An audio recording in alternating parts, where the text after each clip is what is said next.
Being born and raised in America, I have definitely drifted away from my culture and adapted the American way of life. My mother was born in the Philippines and moved to America when she was 18. My dad is Filipino as well, but was born and raised in America.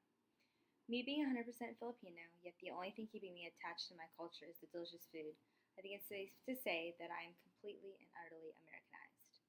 I never knew how easy I had it or how different my childhood was from my mother's, up until I took a 20-hour flight and landed in the place that I could have called home, the Philippines.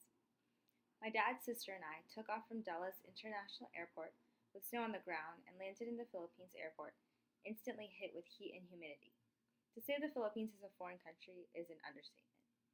Just the drive from the airport to the apartment we would be staying in for the next 5 weeks, I witnessed the many differences from this tropical island and the United States. From the smell due to the amount of pollution in the air to multiple children digging through the trash just to get some lunch, not to mention the 14-hour time difference. It wasn't the huge differences that seriously affected me. Oddly enough, it was the little things I never realized that I took for granted. I would have never thought that I would miss a dryer or hot water so much. Not only was drying clothes a hassle, but to get from point A to point B was like pulling teeth. Imagine the worst traffic jam you have ever been in. Now imagine that with absolutely no rules and no regulations. Just a huge traffic cluster of cars honking and cutting each other off. To say the least, I was not enjoying my time there thus far. Fortunately, I had friends and family to help me get accustomed.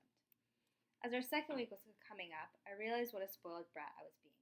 I was focusing on all the negative aspects and resisting the changes that I could not value the time I had to learn about family I have never met before or my culture. There are worse things than not having a dryer or hot shower, although much missed but not necessary. Once I changed my attitude and started to embrace where I come from, I started learning about my culture and even about my mother.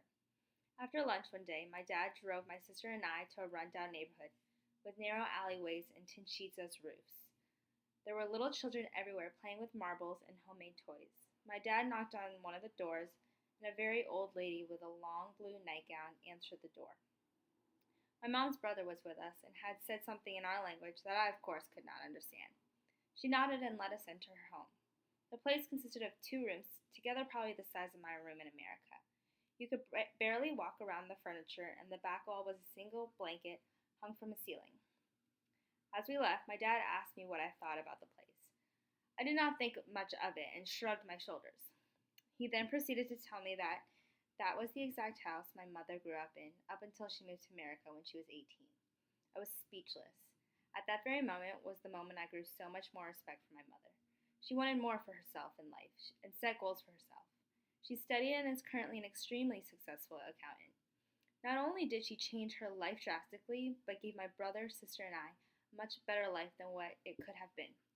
She opened up so many opportunities for us, and I could not be more proud of her. I learned that the saying is true. Every cloud does have a silver lining. Look past the pollution, poverty, and lack of technology, and all you see is love and the meaning of family. Not to mention, the Philippines has the most breathtaking views I have ever seen in my life. This trip did many things for me. Even though I was born in America, I know now where I come from. I got a taste of what life could have been, and I appreciate everything my parents have done for me and what they continue to do for me to have a better life. I've come back as a more humble person and will never take what is given to me for granted.